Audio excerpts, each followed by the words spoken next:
సాక్షాత్తు సోమనాథేశ్వరుడు వెలిసినటువంటి ఈ సోమనాథ ప్రాంతం.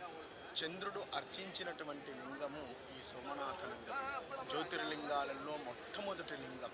స్వామివారిని మనమందరం కూడా సేవిద్దాం, తరిద్దాం.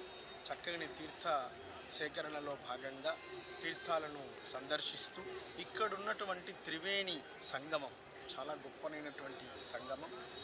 హిరణ్య నది, సరస్వతీ నది, కపిలా నది, ఈ మూడు నదులు కలిసినటువంటి ప్రాంతము ఈ సోమనాథ ప్రాంతం. ఇందులో సాక్షాత్తు స్వయంభూగా స్వామివారు వెలిసి ఉన్నారు. ఆ స్వామివారిని దర్శించి మనమందరం కూడా తరించి ఉన్నాం. మనమందరం కలిసి ప్రార్థిద్దాం. చక్కగా జలలింగేశ్వర నిర్మాణం పూర్తి కావాలని, మన దేవాలయం కైలాస ప్రస్థాన మహామేరు పంచముఖ ఉమామహేశ్వర స్వామి వారి దేవాలయం క్షిప్రంగా చక్కగా జరగాలని స్వామివారిని వేడుకుందాం. మనమందరం కలిసి సేవ చేద్దాం, తరిద్దాం. హర నమః పార్వతీపతయే. హర హర మహాదేవ హర.